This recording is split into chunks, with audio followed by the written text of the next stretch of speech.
Good morning, everybody, and thank you to Payments Canada for organizing this fantastic event.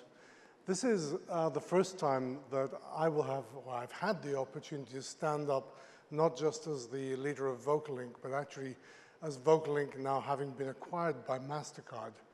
And I think many of you probably will have a question as to why that happened and what it is we would like to do with it. So I'd like to take a few minutes to talk a little bit about some of the developments we see in payments globally, but also what it is we're trying to achieve in this new configuration. The title is One World, One Platform, and it is really about the convergence of payments.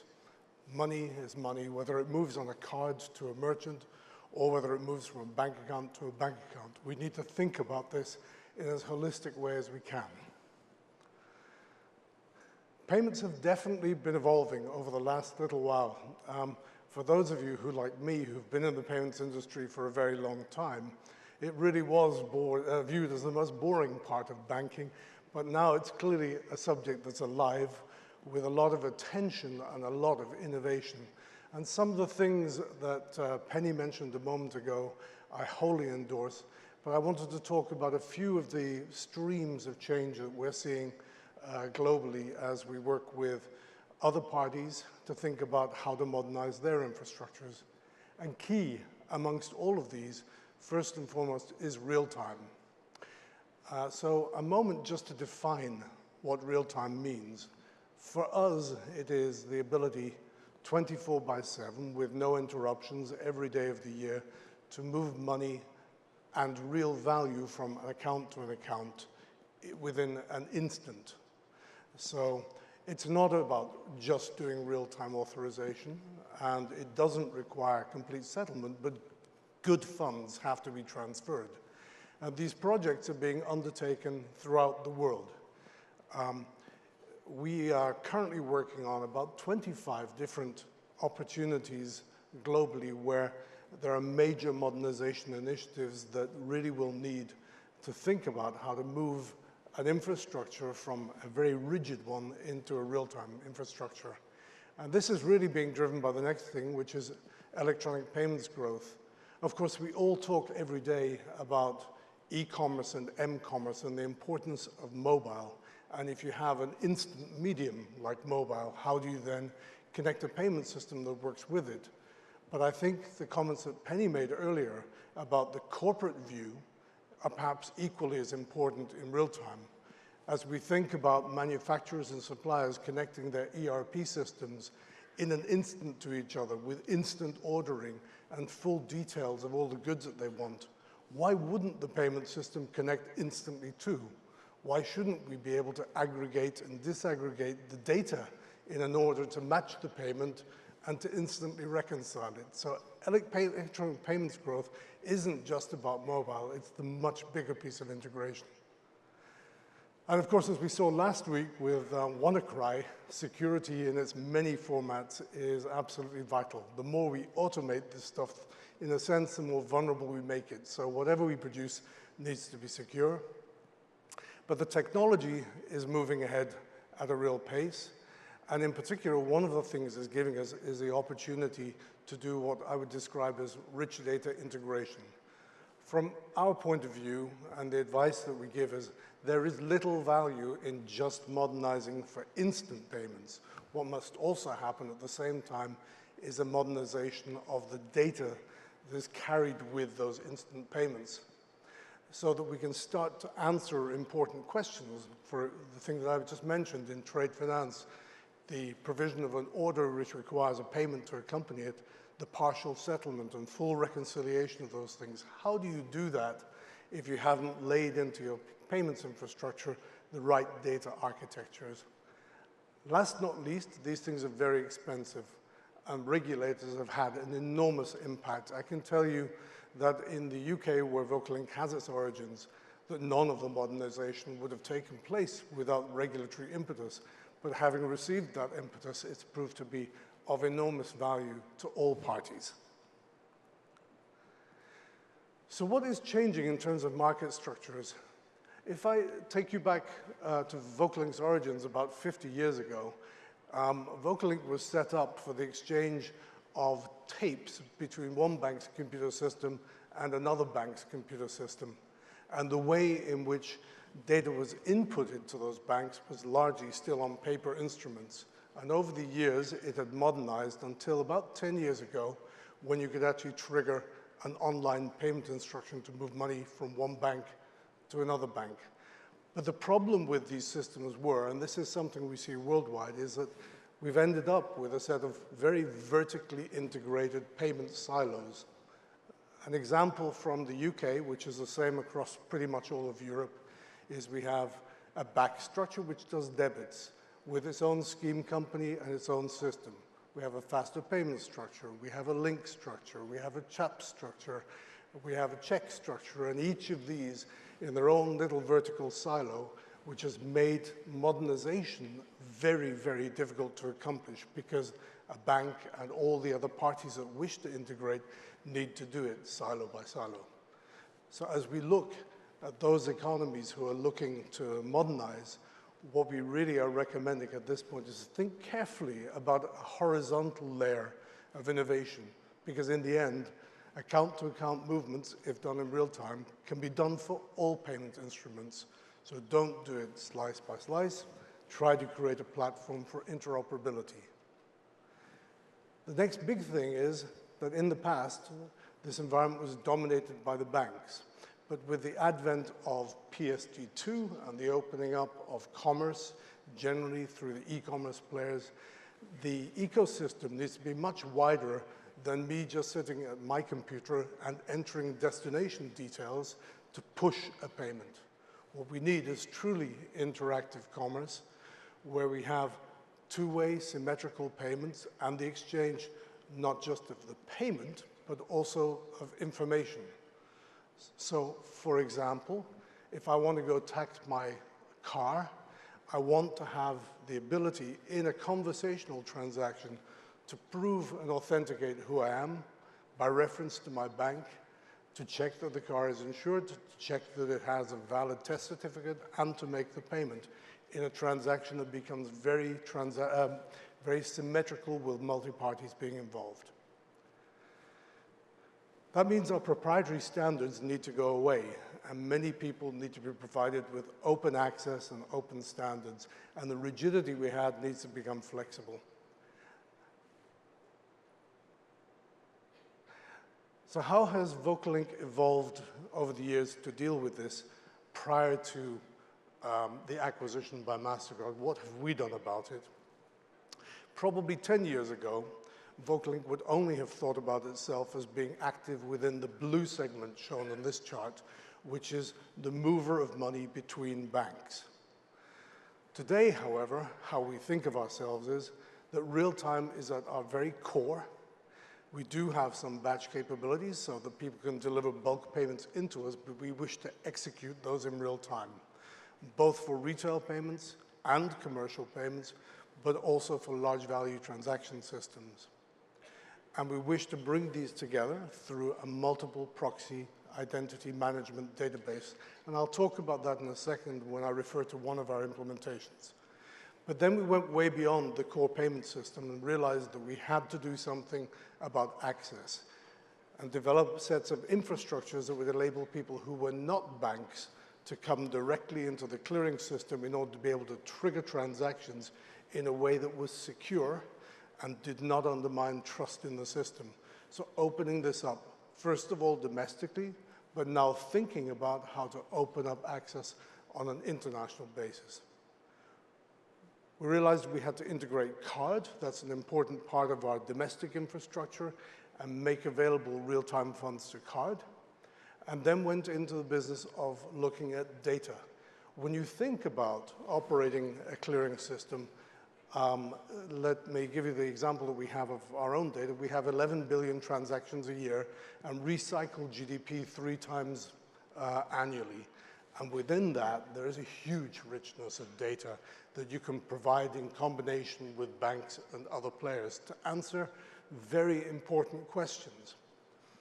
Today, if I'm a small business, I have great difficulty in proving to a new bank that they should provide me with a lending facility.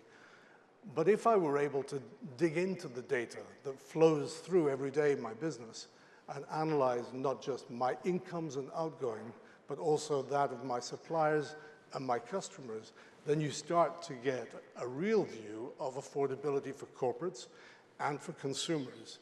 And this is a project that we've been working on very hard. Also, fraud. Fraud does not take place in a little silo inside one bank. It takes place across an entire ecosystem. At a minimum, you need to have a national view, at best, an international view. So we're working extremely hard on thinking about how to combat those money mules who transport fraudulent money through the system, and have come up with some great methodologies for doing it. And then last not least, we felt this locked-in syndrome of old-fashioned clearing, where clearing was just one bank account to another bank account without opening it up, was too narrow. So we developed a set of consumer and business applications to enable people to have bank-authenticated, trusted open access to utilize the clearing system in whatever way they wished. So how has this looked in terms of our international development? Nearly 10 years ago, Vocalink launched the UK Faster Payments Service, and it was a regulatory initiative, and everybody at the time said, where is the business case? How will we make money out of it? And today, that payment system has grown organically as the fastest growing payment service, outstripping even the growth in debit cards within the UK, and really provides a fantastic service, first and foremost, to corporates who use it to better serve their employees and better serve their business contacts. At the same time, we also signed a contract to provide clearing services to Sweden, and that went live in 2011. And since then, we've been providing from the UK an outsourced service to the Swedes, which underpin their automated clearing systems in the same way. In 2014, we made a very large step forward into Singapore, and their demand was something rather different from the UK. When we developed faster payments in the UK, we adapted an old card switch, 8583, which did not have rich data. And the Singaporeans said to us, we love your experience in the operational management of this stuff, but you must bring this in a large, rich data infrastructure. And we want real-time payments not just to go one direction as a credit, we want debits in real time, bulk debits and individual debits and real-time credits in ISO 20022. So we got to it and delivered. That's been in production now for 3 years. 2015, we signed a contract with the US, with the clearinghouse there. They had asked us to make sure we did all the things that we did in Singapore, but think carefully about what other instruments we could roll up and wrap into the same platform. And in particular, they encouraged us to think about not just real-time credits and real-time debits, but also how do you deliver a real-time request-to-pay system so that we can take more of the friction out of payments on a daily basis. We then went live with our data business, actually answering for the banks these big questions about fraud and money tracking and money mules. And last year then, or earlier this year, we signed a contract with Check and Credit, which paradoxically, as we know, checks are being phased out. But they're a very complex instrument, and in the past, they always had their own technology stack. And we were asked again to simplify that technology stack and standardize it. Also this year, we delivered a national payment system to Thailand.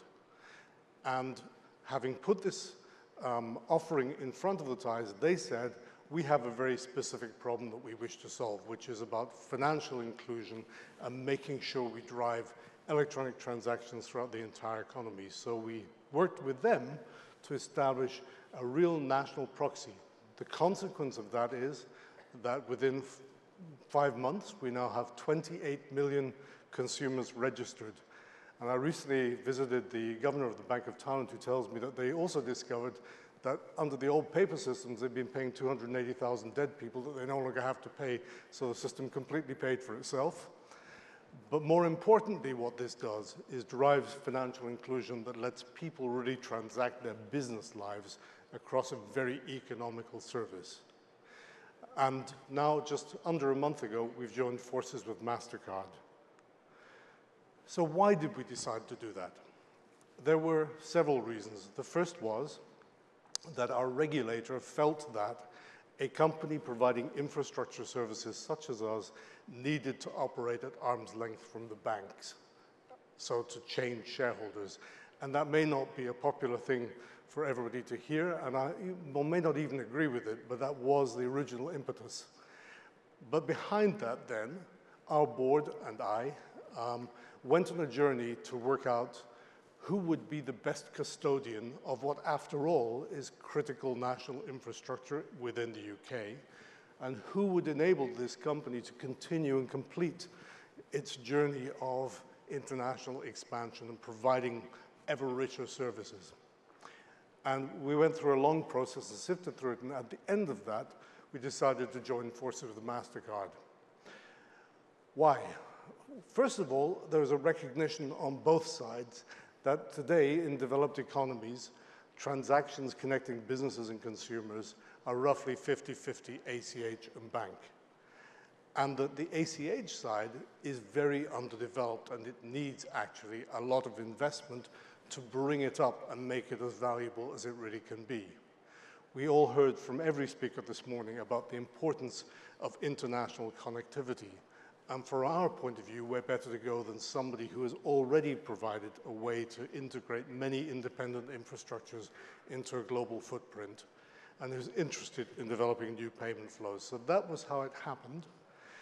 And we have a very simple chart, which you may want to study at your leisure because there's quite a lot of detail on this. But let me draw out a couple of points that we believe together we're stronger. So Vocalink brings a consolidated real-time payments rail and has started to develop real international experience in how to bring these things to market. But what we will really benefit from is the global settlement capability and global merchant capability that a card network can bring, and the connectivity between the banks. So if my dream in my new role at MasterCard is to come true, we would love to see connectivity between the instances of real-time payments we have already deployed in the UK, US, Eurozone, Singapore, with then other instances that we have not deployed. We'd like to see these things connect together so that consumers and businesses get good value, real-time, multi-currency international settlements, and to make the access to that infrastructure as cheap and as open as we possibly can. What does Vocalink bring? Well, we bring not just that segment of the market, which is about connecting the consumer with the merchant, but we also bring an understanding of what it is to do business-to-business transactions on a global basis. So that's what the partnership is. So our hope and our aspiration for bringing this together is that we can bring and add value to modernization programs as we look at them around the world, where we see that card and ACH will start to converge. It's all money movement in the end, and whatever way is most convenient for business and consumer is the way we must go. We must deliver to the brand promise of a combined organization, but also the aspirations of consumers and businesses and international operability. And we must be trusted partners, not just to those people who are direct customers, but those people who wish to integrate with us and basically make ourselves fit for the future. I wish you all good luck with the modernization program in Canada. I want to say thank you again for your time and attention. I hope that explained a little bit the rationale of our merger with MasterCard. Thank you.